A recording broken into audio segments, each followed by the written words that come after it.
Every time something had to be done, my father would say, John, go grab the paint, go paint that apartment, or go inspect the apartment, move the refrigerator. I think that when we weren't there, we had a super.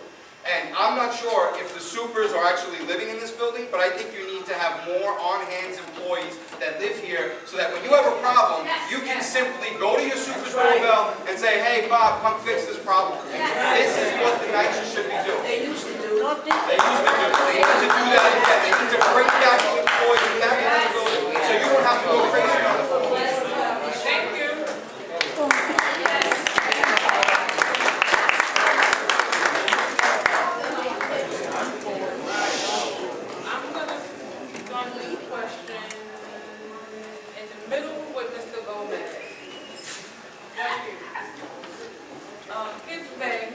That's where we are right now. Boys and Girls Club is the sole resource for kids in the community. With that being said, there are need of funding to ensure that vital services will be available to our children and young adults. How can you help us? Yeah, you have a question. We're not here, but... Yes. So the question was, how could I or any of these candidates help this neighborhood, because this center is the only center available for young adults in the area, correct? And Yes. how could the person who gets elected help fund programs besides this center that's located here in the houses? So my answer to that question is, I've been in social services for Okay. So my question was not how do you help other places outside of here. How do you help this center, right. because this center is the core of Correct. everything around. So this is the sole place for the children in the community. We want to make sure that we have what we need to keep feeding the children and the young adults in this neighborhood. So, 2 minutes. You didn't start yet.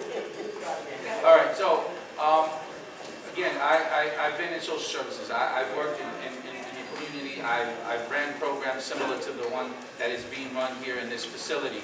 I am a proponent of these type of programs. I am a supporter. I will push it.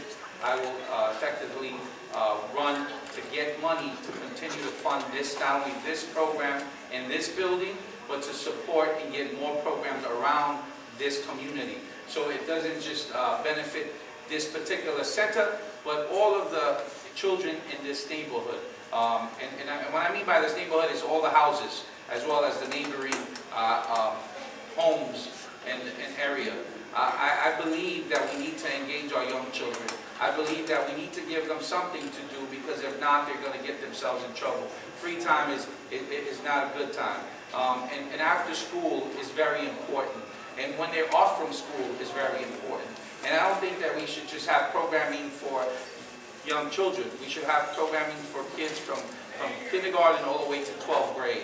We need to have programs that serve these children effectively, that they don't just babysit these children, but they actually have effective outcomes, and that we keep not only the people who work in this facility accountable, but that we keep the funders accountable to make sure that there are services being provided in this center that will produce great outcomes with our young children. Because our young children are the next generation. They are important.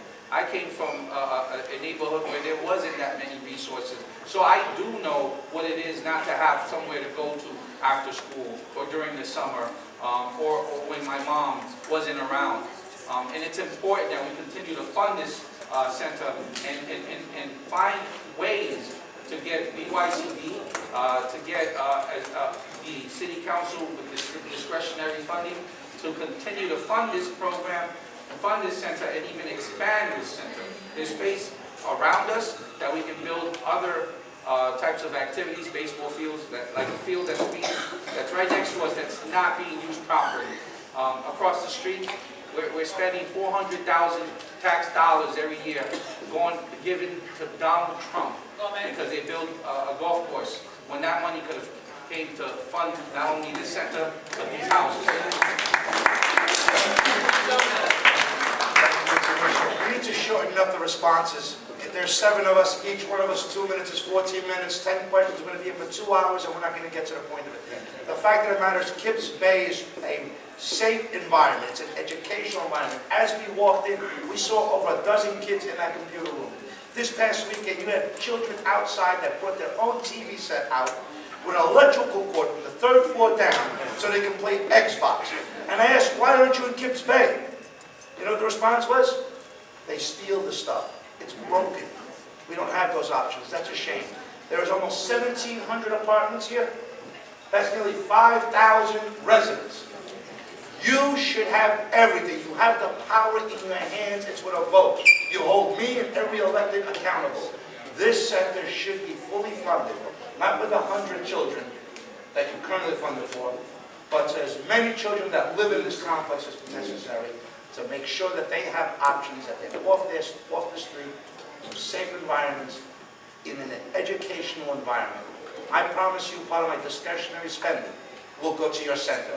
I promise you that the relationships I have in Albany will make sure there's funding here. Thank you.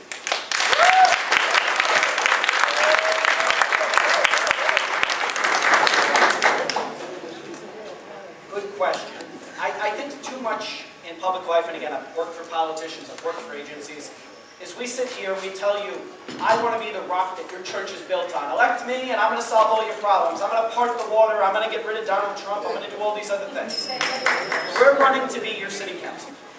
Trust me, if I could get rid of Donald Trump, I would, but I don't have that power if I'm elected as your city council. What we do have the power to do is to democratize processes and bring you into the decision-making power, right? We're your public servants, we're not your kings. And many of these guys need to understand that and realize that. Now, again, what I would do is do participatory budgeting. We'll have a set amount aside for NYCHA housing, and we can have a discussion. How much goes to Kips Bay's Boys and Girls Club?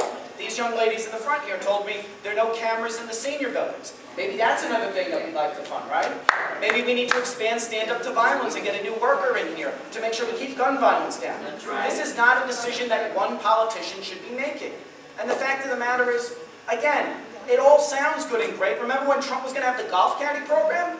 Oh, everyone showed up. There were big checks. You would have thought everyone got a payday from that thing. Did the program ever happen? No. We have to start small here. And the way to start small is for one of us, everyone up here, to commit to participatory budgeting, to give you, the residents, a say in how your tax dollars are spent. That's not my money. That's your money.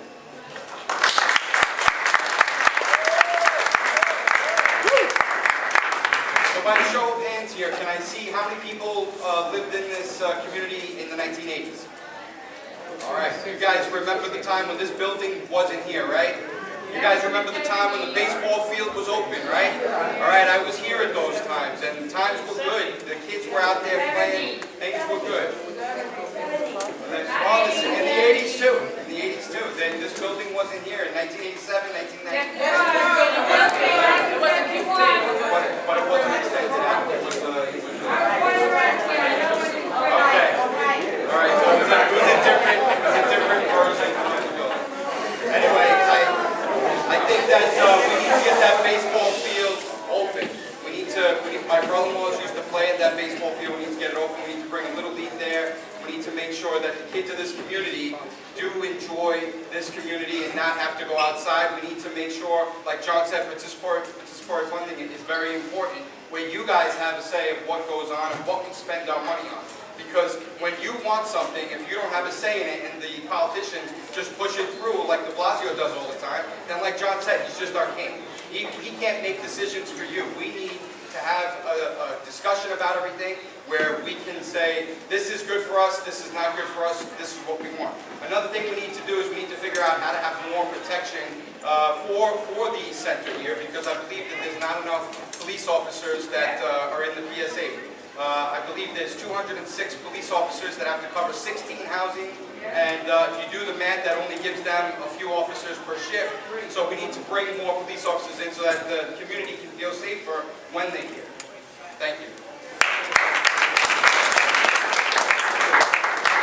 Marjorie? There are a lot of improvements that this has brought to the community. It is a staple here for a lot of the children, but we need to expand. I will continue to fund, just like Councilmember Baca has done, And I have early on agreed with what John has said about participatory budgeting. You have a voice, you have a right to vote where your money goes. I am proud to support that 100%. However, there's more to this. There's more to here. A lot of the residents here, or there's some who have unique gardens. It's about getting the children back into the basics, to understand the value of land, to understand the environment and how it means to us, and to understand where our vegetables come from, how to grow it. And getting them back into that, working together with our seniors who have stayed here for so long. We have, like I grew up with my abuela, and how abuela me enseñó cómo cosechar. Enseñando a los niños aquí y tener esa oportunidad y dándole a las familias aquí los fondos para crear su propio jardín. Eso también es una prioridad para mí. Giving the families an opportunity to fund these gardens is also another priority because we all have to grow together.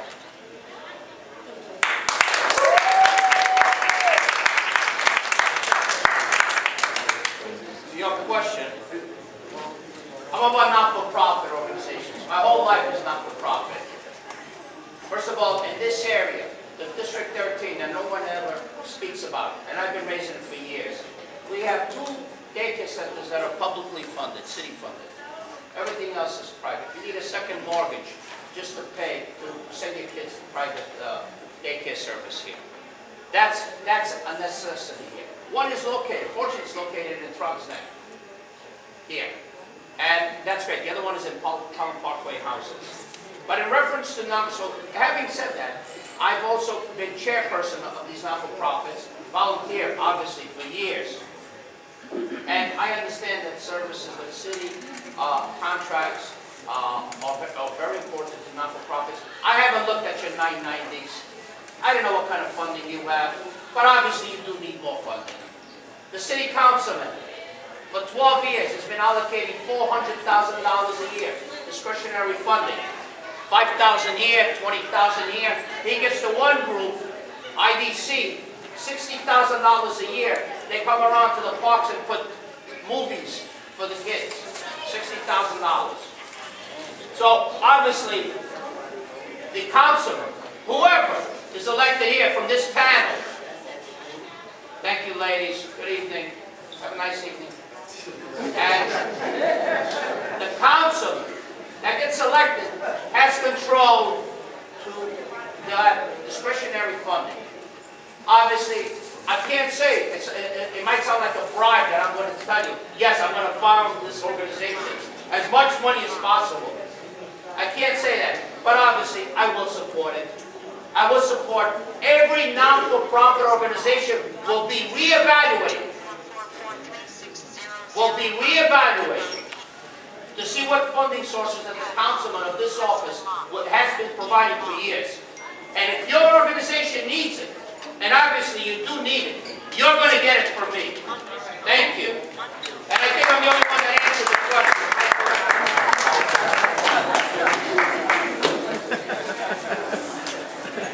Good afternoon, buenos días. Again, no deje que esta gente te engañe. Por favor, don't let these people fool. I'm the only one who has real experience in recreation. I would agree, excuse me, a lady, I will rebuild your building to be equivalent to Kids Bay and Soundview. An indoor swimming pool? Where? In Kids Bay? No, we say you're gonna put a Here. Here. A swimming pool. We got enough here. We got like almost a quarter acre sticking out that way. We could build a, hold on, wait, time out. Let me finish. I built the skate park next to Yankee Stadium. Okay? I built the first BMX racetrack for boys and girls in the Bronx. I built it with my hands in 1988. As an 18-year-old, I would like to bring BMX for real in an Olympic sport here so that the kids can pre-qualify to the Olympics, because I believe that the kids here can race and the girls can race. I believe that the kids here can swim. I believe, because I have a high self-esteem of myself, I believe that our kids here can be NBA stars or use their recreational activities to educate others as teachers and community people like myself. I came from the projects. I built the recreational facilities. from nothing, with my hands, with my money. So I'm telling you, we need to rebuild the building. If Soundview has an outdoor ice skating rink, why can't we? If Soundview has an indoor swimming pool, why can't we? That's right. If I built a BMX racetrack next to Yankee Stadium, why can't we? So why can't we have a state-of-the-art recreational facility that would not only affect the people here in Throggs, but can help the other children across the island, across the other side of the highway, because we don't have it. We need it. Why are we giving our property, 2 seconds, to a real estate moguls to build a golf course when our kids cannot play golf there unless they have $170? Let's be real, people. Our kids can't even play golf. We can't, even the people who work and earn a good living can't afford $175 to play golf across the street that they got for free. No dejes de engañar, gente. Esta gente no van a hacer nada por ti. Son unos vendepatria. They are not going to help you. I'm sorry, thank you. I'm going to be the next city councilman if Marjorie doesn't knock me off the ballot. Thank you.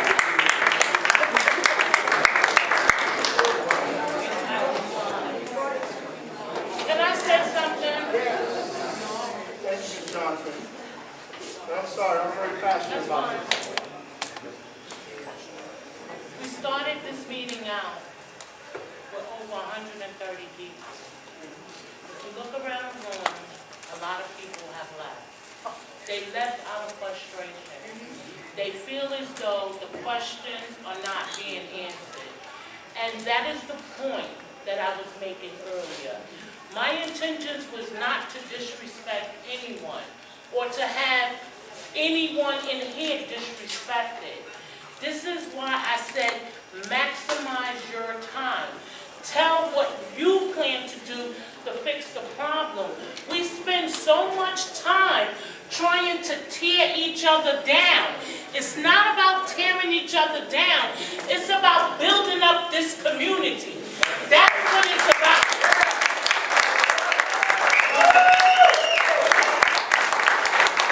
So, I am not impressed. None of y'all.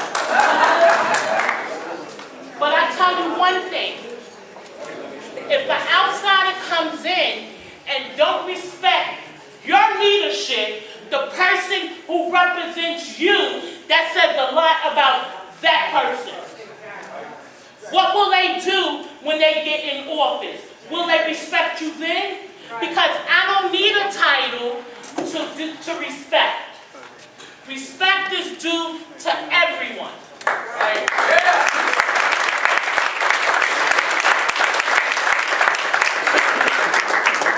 So, we're going to try to redirect and turn this around so the people who are left here will stay here and enjoy the rest of the meeting. Please answer the question. If you cannot answer the question, if you do not have an answer, it's okay to say you pass. But save yourself from making a fool of yourself. At the end, we can speak, the residents can speak. But for now, I'm turning the meeting back over to the moderator, and please respect the time. And one more thing. I am a resident. I am a registered voter.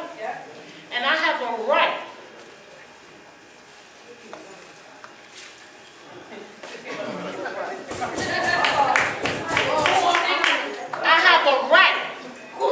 to support who I want to support.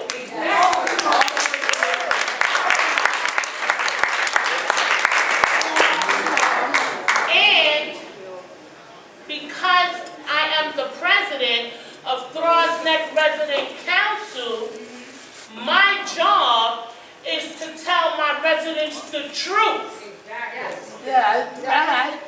See, because now I'm going to air just a little bit of dirty laundry. A lot of the residents in this room don't come to meetings on a monthly basis.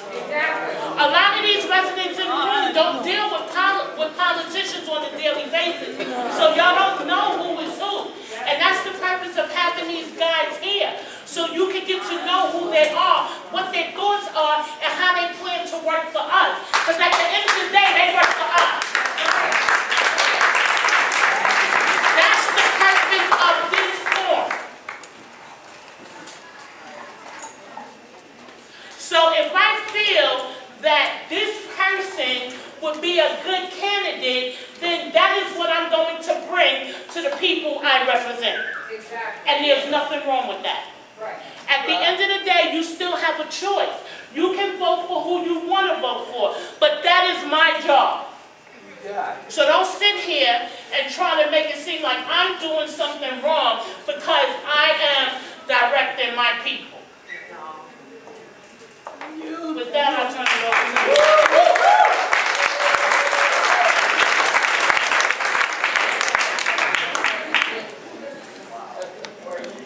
Back to business.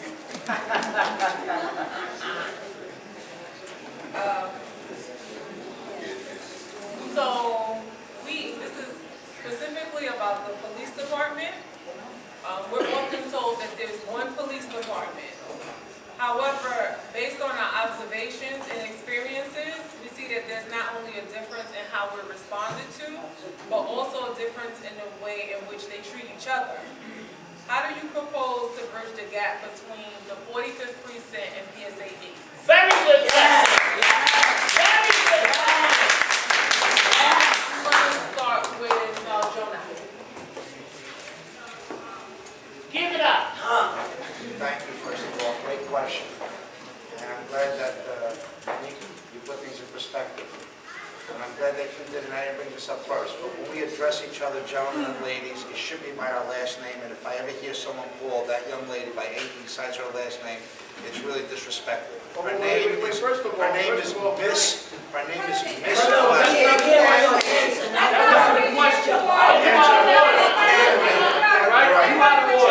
I take it back. So, I will take it back. The question is, how are we going to bridge the relationship between PSA and the 45th Precinct? We have a new commander at the 4-5. I've done incredible work with the commanders and the police department of the 4-9. We've got the only bike police in the borough. There is an interesting comment because it's public safety where every man and woman that wears that blue uniform that gets up wants to work with each other, regardless of their agency, for the betterment of the people. I know that they can better coordinate. And there's a real issue with response, and there's a real issue with how they deal with the safety concerns of the Throggs housing. I will work and sit with both to make sure that their agendas are aligned to better serve you, and I promise that'll happen from day one. Thank you.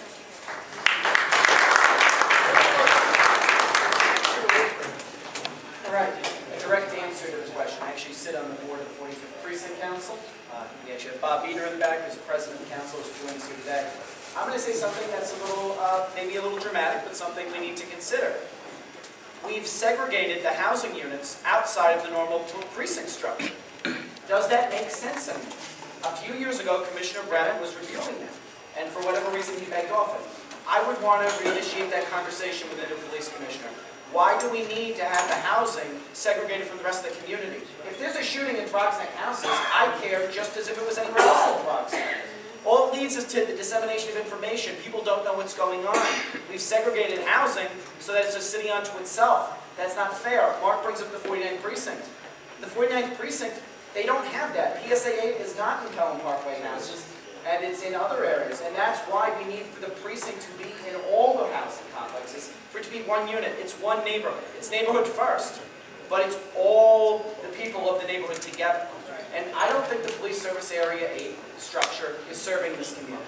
That's something I would look into changing. Thank you.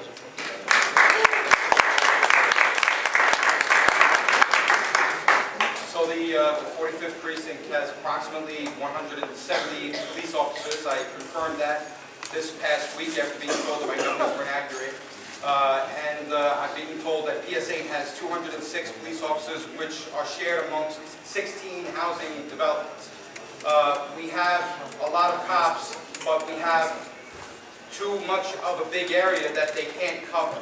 And, if we put them out in the 8-hour shifts, we end up with only a few police per shift. It's not acceptable. We need to have more police. But what can we do to bring them together is to do meetings on a weekly and monthly basis and interact them. So, if they're working PS8 this week, they're working the 45th next week. Shift them around, move them around, so this way they enjoy each other's camaraderie and they respect each other and they'll work together. I don't know if the police here would agree with me on that, but I think that it's a way for the police to respect each other's jobs, to put themselves in the other police officer's shoes, to know how it is and what they go through on a daily basis. That's what I would suggest. Thank you. Thank you. Mr. Gomez? Mr. Gomez. Yes. So, I do believe that we need to expand the street patrol, meaning foot patrol in the houses. And we do need to add more officers to the precinct 4-5. And the PSA 8 should work closely with the 4-9, and it shouldn't be two separate. I'm sorry, the 4-5 shouldn't be two separate. I'm sorry that I'm not addressing the audience. But I believe that we need to have more foot patrol, number one, and we do need to merge the 4-5 with the PSA 8, and we do need to add additional officers to the 4-5 because they're overworked. There are not enough officers, and there's not enough foot patrol in the community. I see cars going back and forth all the time, and I mean at all times of the day, at night, middle of the night. I've driven around this neighborhood at all hours of the night, and I've seen them. Yes, they do their work. This is probably the safest housing development in New York City, but we do need to have a friendlier, close relationship between the residents and the police, and we do need to work together so that we can push people out of the community that do not belong in the community. Starting with those individuals that shouldn't have ever been here. And that's what I would do. I would push for them to work together and to add additional officers and add additional foot patrol. And Mr. Jonah brought up a great point about having people on bicycles, and even sometimes I've seen horses in the neighborhood, which is important as well. But whoever is a council member needs to really work closely with the 4-5 as well as with the NYPD to push that. Thank you.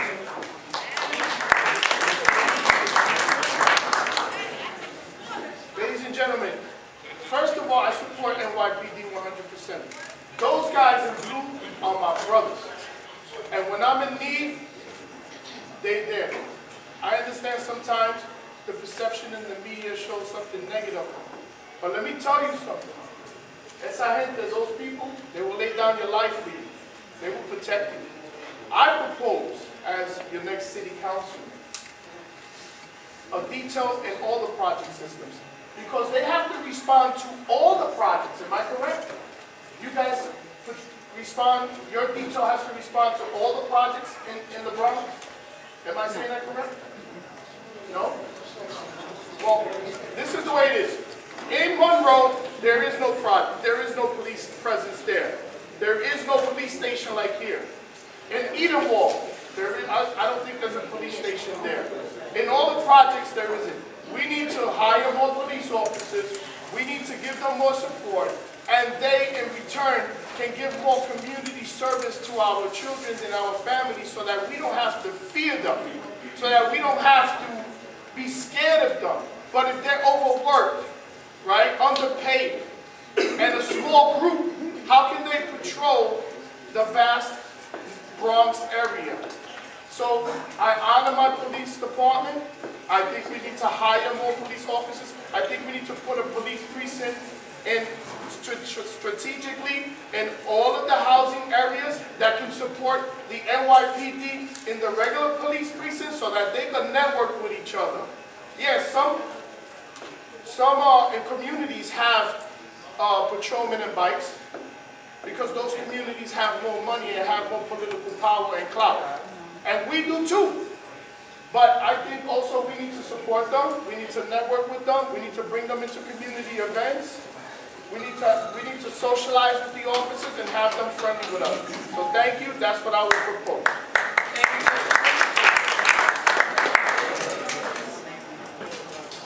Thank you. Some of us remember when there was a New York City Housing Police. Some of us remember New York City Transit Police. And then we merged them. And we have now PSA, we have divisions of the NYPD. They were all bureaus, I believe it's bureau or division. Bureaus, division. The issue is, how do we bridge? Is that the question? Yes. Bridge. It's a bridge. Yeah. PSA 8, 45th precinct. A few years ago, maybe actually more than a few years ago, there was some talk about merging PSA for Queens. There was talk about that PSA was going to be relocated in Queens. We were going to lose it. And thank God that PSA stayed here. And it stayed in the Bronx, it stayed in Throggs neck houses. I think that's why it makes this community one of the safest in the city. And we want to keep it safe. But do we have issues? Of course we have issues. I believe we need to go back to the old-fashioned way. We need to bring back officers on the street. We need foot patrol.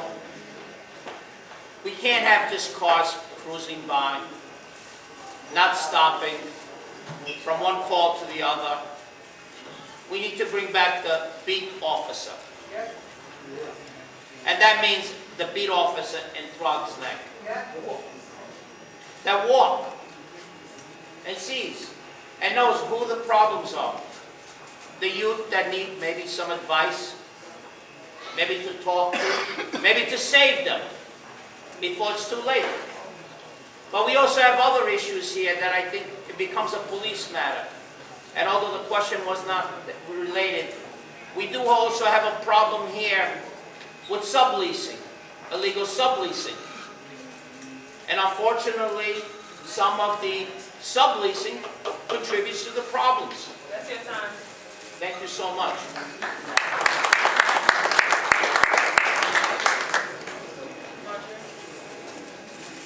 So in order to build relationships, there needs to be trust. There needs to be someone there for you at all times. Unfortunately, we are so short-staffed in the 45th that we're spreading our officers all the way from City Island, Co-op, all the way down to here. So the first thing is hiring more cops. Second of all, motivating our youth within here to go into the police department, providing the incentives and showing them what community policing is all about. Because at the end of the day, it's to protect all of us and to gain a better understanding. And that trust and that building of trust within our relationships start with knowing what each of us go through on a daily basis. Because no one is better than one another because we're all in here together. And so as we do that, we need to make sure that we're supporting the hiring of more police officers. We're also looking into rezoning of our officers. Let the 45th stop representing Co-op City, because that's a monstrous development all on its own. We need our guys here, working for us, and building up our communities. That's what this is all about.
up and project, please? I would like to ask the gentleman, he's called the pups. What are we, sheep?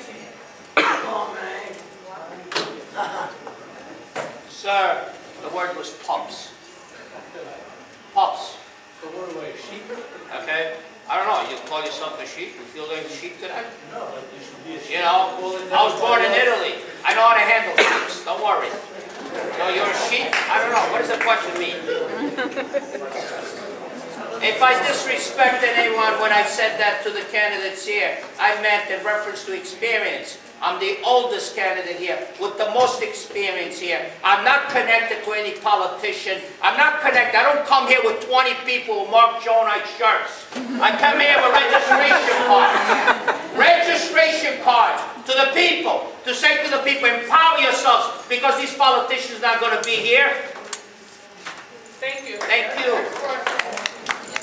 Nelson. I just want to say, Who are you directing it to? actually, I just want to all of them. I will kill it. It's quick. Whoever wins, somebody up here said something very good about people from the community should be able to have a high office here. Ms. Johnson's been here for years, and it's a shame we have to go to her to get a lot of things done, which is great. The manager should be doing that. She does more than the manager. She should have the job. So I only hope that whoever wins will help us get that position for her. She deserves it. That's it. Oh, I respectfully decline. I respectfully decline, but then y'all be talking about me. And one more thing. It's about the dog. We need a dog park or something because wherever you go, everybody got dogs. We're allowed to have dogs now. We need somewhere where we can go and pick up the dog crap. I got a dog for 3 years. I pick up his crap every time she goes. And they see me. People around here see me picking up crap, even when people's not around. We need a dog park, so whoever gets in, please help us with that too. That's all I can You can answer it, yes, but let me just say something. I addressed that, and that's through the Parks Department. So when they first built this park, a few people came to me asking me or telling me that they wanted a doggy park. So I took it to the Parks Department. The Parks Department was open for it back then. The only thing they said was they needed for the residents to be responsible for cleaning the doggy park because they was not. At that time, when I brought the information back to the body, there was no resident that was willing to be responsible. So, I just wanted to share that because then you'll know what direction to Your go answer in. is in 2 parts. As far as the recreation, we need to write a list of things that the community wants and needs. With the doggy park, then we create a committee within the residents that have dogs. And that committee will be in charge of the detail of preserving and keeping that part of the park clean. But we need to also have an architect to come in to redesign the building and the park structure, period, number 1. So we can have a contest, some artists and local people can come in and redesign our area to represent the community. As far as the second question that he asked, that was very important. My father was a housing man, my stepfather was a housing for 32 years. The way it worked was that if you lived in building A, your manager, it was 4 managers, and every manager was in charge of a couple of buildings. You brought the complaint to the manager gave it down to the maintenance people. The maintenance people, and I remember seeing this, wrote a work order. And by the end of the day, all those work orders was accountable. Now, through the process over the years and corruption, something fell apart. I will bring that back, that policy of doing the work orders, accounting the work orders, and making sure that the managers and the porters and all the people that work in housing network and work together. And at the end of the year, this is what I propose, that when you renew your lease, that you give your housing manager an A, a B, a C, a D, or an F. If that manager receives an F, then he should be fired or transferred, because maybe his style of doing housing is not good for us. The power has to go back to the residents, and that's the answer to your second part. And that's what I propose to bring to you, because I live in this neighborhood. I live in this place. I understand. I have a question that came in specifically for Marjorie.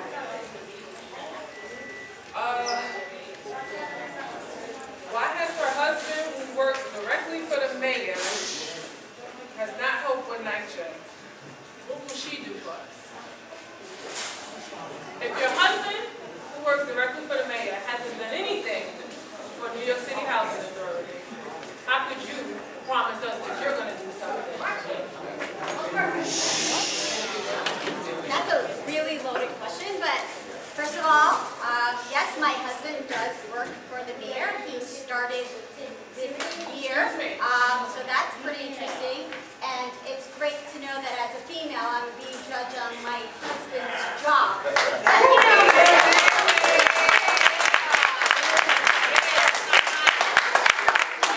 Being applied to the men who have their partners, and their partners' jobs are being questioned as well. But as I mentioned earlier, I am not afraid of the administration or challenging the mayor. In fact, that elevator bill safety package was against the administration. It's holding them accountable.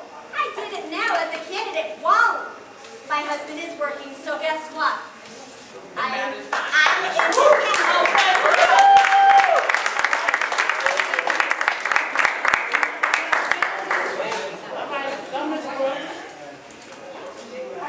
I would like to ask, for many years, Throggs Neck has been kind of zoned off when it comes down to the schools and education. If you live within this development, you don't have the option to maybe go to PS 14 or other schools. Our school here, the feeder school for this development, would be PS 72. I would like to ask, how can we, and what will you do, not we, what will y'all do, to bring that school back up to a flagship school that it was maybe in the 70s and early 80s? Because right now, our children are not getting an equal playing field. Not everybody can afford to go to St. Benedict's or St. Francis, you understand? And that school, I mean, we have intelligent children there, but those children are in need, and those teachers cannot be without having all the resources and tools needed to them. Can I answer your question as a teacher? 1 second. Can Mr. Doyle answer first? I would like to answer your question as a former teacher in the system. 1 second. First off, great question. This has actually come up in a lot of the debates, believe it or not. I mentioned this, we were in Waterbury LaSalle, which is PS 14's district. In PS 72, 10% of the population comes from a homeless family. That's the challenge we have there. I have friends who teach at PS 72. I've had first-hand discussions with them about the challenges that students face. We've been at a house party that Raquel threw for me. This was very much a topic of discussion. We need more wraparound services. We need, frankly, it would be easy just to rezone the school, and then that's pushing it off, that's kicking the can, that's pushing it off to someone else's problem. We need to fix the schools. How do we fix the school? We need to get more guidance counselors. We need to get, frankly, we need to get in wraparound services to the parents if they need help, if there needs to be a place for the parents to be able to wash clothes for the children. That might keep them out of school. We need to do a lot of different things with resources, getting them into the classroom, stopping this explosion of administration, this explosion of bureaucracy. So we really get down to tackling this. We need to stop teaching to the test, because all we're doing is teaching these kids to retain short-term information.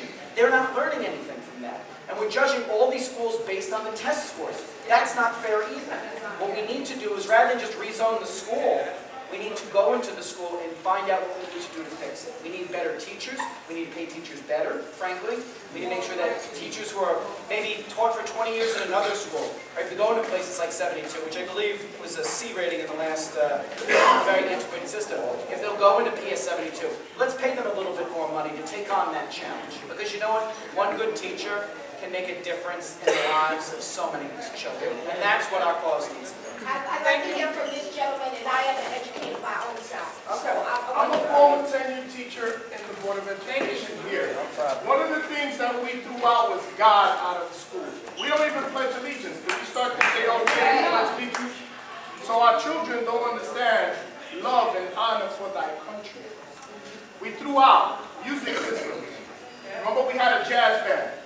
We had an orchestra. Right? What happened to those programs? Right?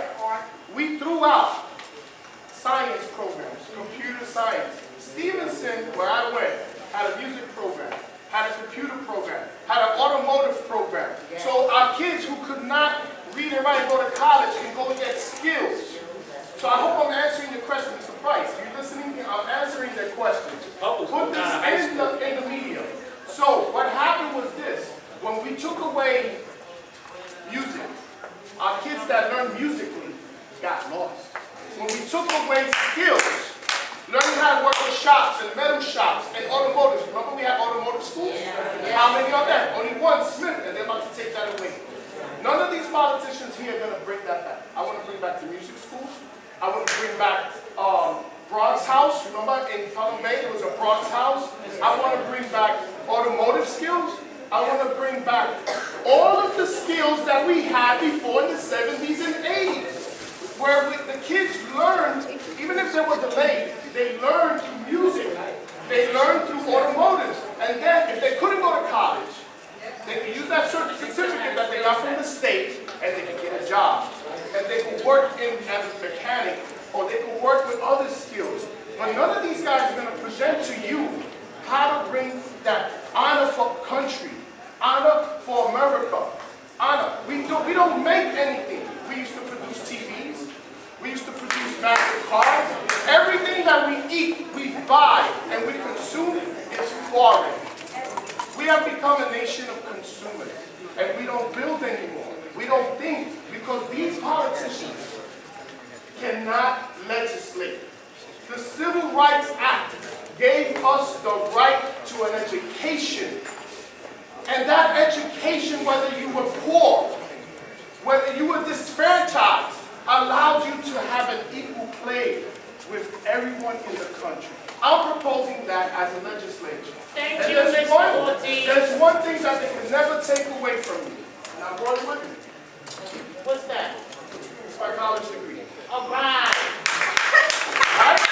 The only thing that concerns me and brings me back to life is this. And if every kid here in the project walked away with one of these, this place will be better. Thank you. Excuse me, my question wasn't answered, and I just want to say something. I want all of you parents to hear this, or all of you people here to know this. There is money, thousands of dollars, more than that, made off of the failure of our children. Yes. Okay? And the prison These system. these schools, because, you know, it should be borough to borough. You shouldn't even have to buy uniforms for your kids because there's a budget for that, okay? And these children should be given that. We don't actually need a washing machine in there to wash the clothes, but our children do need to feel good when they get up and go to school in the morning, and they need to be taught properly, and we need enough technology so that they have a chance in the open market of life. Okay, because the children up here do not have the same options as the other schools are getting. And that's what I'm asking. What are you going to put, and they've been stealing our money because our money gets carried to other places. It's not going to PS 72. That's what I'm saying. I want to add to it. $22,000 per child the state spends. 10 seconds. $22,000 is allocated for every child from Albany. And you're right, they are stealing the money. New York City is stealing the money. It's been doing it for years. Bureaucracy has taken a criminal behavior, a criminal conduct, and who pays the price? Your children. Your children pay the price. Thank you. I'm not finished. I need to close. I want to give each of you guys 30 Oh, you seconds. gave everybody else an opportunity here. And I want to give each of you 45 seconds, 30 seconds to close. Okay. I'm not closing now, I'm answering her question. No. So We you got got one, Okay, all right. we got one more question. This young lady had a question. No? Oh. You done? Oh, okay. Well, I have a question. I do have a question. I have a question, and I'm gonna direct this question to Mr. Gomez. What is your thoughts about children, families being given the opportunity to opt out? Opt out and taking city tests. You work for the Board of Education? No, I'm sorry. He has to work for the Board of Education. I don't want you to But know. I No. can answer your question. Okay. Would you please just, sorry. So I have 4 children. Could you, I have are 4 you children. familiar with the Yes, question? Could you want just to know. explain it to them? So she's asking what do I feel, or how do I feel about children being able to opt out of taking a test because they're mandated to take a test at 3rd grade, I believe 5th grade. Yeah. But I don't know if all of them Right. are aware of that. So- There are some people that might not be aware that you as a parent have the right to advocate on behalf of your child so your child can opt out of taking an exam. There are exams that they will mandate you to still take, and if you do take them, if your child has a hard time testing, can get a doctor's note to prove that they have a delay or a deficiency, a disability, so that they can be allocated more time to complete that test. Again, I have 4 children. One of my children, and I'm not going to say which one, but one of my children has opted out a couple of times from taking exams because they had problems taking tests. And not only that, we all have to take tests, even now as adults. But children sometimes are better learners and can probably learn visually. But when it's the time to sit down and take a test, like I'm pretty sure a lot of us, we get nervous and we forget everything. And it's important that you as a parent are informed that you have options. So yes, I do believe that parents should have control over their child's education and they should have options. And I do believe the education should be reformed, and I believe that kids shouldn't be forced to learn how to take a test, but they should learn how, we as used to learn, which was basically to learn for knowledge, learn for purpose, and learn to actually use and practice what we've actually learned, and not to just memorize a formula or memorize an exam. Thank you. Mr. John, could you answer that same question? I think he already did. We was so many people in this room. It's 3 hours in. You can't answer the question. No, I can't. I've got a 16 and 18-year-old boy, and one of their, as every family member, as every parent, our major concern, our investment is our children, to make sure that they get the education that they'll be able to build on. To answer your question about opting out, I never opted out of anything. I had my children take the test. They had those choices, they continue to have those choices. I encourage people to take the test, but a parent knows what's in the best interest for their child. I am not going to dictate what a parent must do. I'll leave that to individual parent. To answer the follow-up question, the questions to the question before, when I was in the assembly, I did my part. We spent a $153 billion budget. 1 out of every $6 went into education. That's $25 billion that came to New York City to make sure, for all schools. 1 out of every $6 of our entire budget went into education. I did my part in the city council. I'll continue to do my part to make sure that money is spent wisely.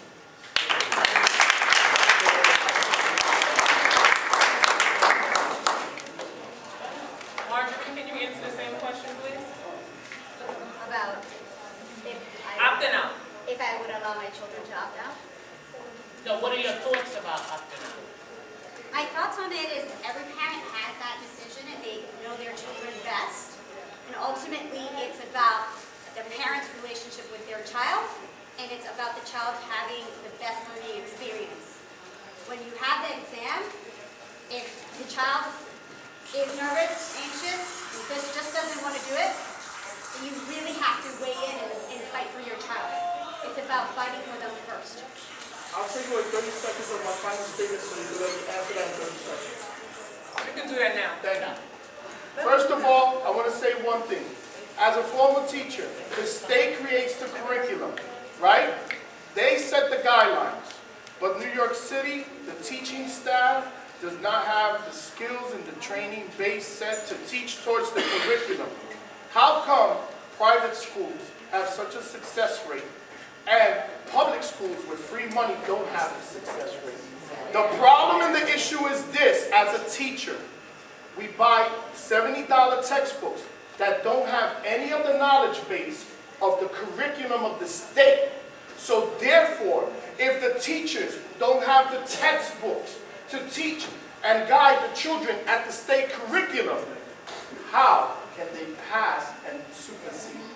If you go to private schools, they pay the fraction of the money, $20 for an AMSCO social studies book.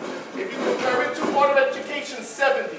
70-20. I tell you where the money went from the State Department. It went to the corruption, to the book companies that don't teach towards the curriculum.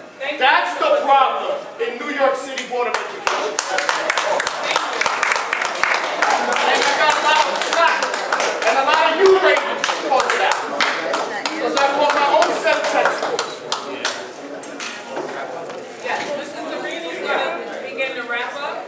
Okay, so before I get into that, I just would like to quickly answer that question about education. PS 72 definitely is overcrowded. My wife went there. I believe that every elementary school and junior high school in our community, PS 72 included, 192, 14, should become a K-8 school. That would allow your children to stay in that school up to the 8th grade. I think that would allow for a better learning environment straight through. I also want to say and correct one of my colleagues that I think that we don't need better teachers. I think the teachers are doing a great job. They have a tough job. My brother is a school teacher. My brother teaches at Lincoln High School, which gets a bad reputation, but it's not the teachers, it's the school system that's failing. It's the Board of Education that's failing us. So it's not the teachers. I do want to bring that out. Now, to wrap up, I hope that I was able to tell you guys a little bit about myself. I'm a father of 4, business owner. I've been a lifelong resident of Throggs Neck my entire life, and I hope that you guys will give me a chance. Check me out on the internet tonight. Stop by my office if you want. Give me a chance. Get to know me. You'll see that I'm the candidate that will do the best and the most for this community. Thank you. Thank you. First, I just want to thank Monique and Tanisha and all the residents, the people who actually live in the houses that stayed to the very end. If you can give yourselves a round of applause, you deserve it. You see, it's been long up here, but I know it's been long in there, and I know you all didn't get to answer your questions, which is most important to all of us. I'm just going to do a wrap-up. I'd love to answer questions on education. I'll do that on the side. Tim Kaine, who ran for vice president, had a great saying. If you want to know what someone will do in elected office, look at what they did before they were running. That's what I would ask you to do for me. Look at my experience. Look at what I've been doing in the community. Look at what I've been doing at the agency level. Again, what's guided me through this all has been social justice. The commitment when someone is wrong to try to make it right. When Van Ness needed a bank, I worked hard, we got a bank at Van Ness. When Allerton needed a gun program, I worked hard, we got that done. When people were being denied the ability to go see their family members in Hart Island. Frankly, a lot of people of color were the people who were victims of that. It didn't make a difference to me. Someone was wronged, and I worked to get the community board to approve that and to get the council delegation on board. That's what it's about for me, social justice. When we had the problem a few years ago with methane coming out of Trump's golf course, everyone remembers that? Everyone left this meeting hopping mad, and we got a lot of performers here tonight too. That's great. Who's going to do something to solve those problems? It's not just about anger. It's not just about quick sound bites. It's about who goes to work the next day to address your problem. On that specific issue, I was out here 3 days later with the FDNY testing people's basements to make sure they weren't contaminated with methane. That's the type of person you should want in the city council. Somebody who's going to deliver for you and get things done. Thank you. Thank you.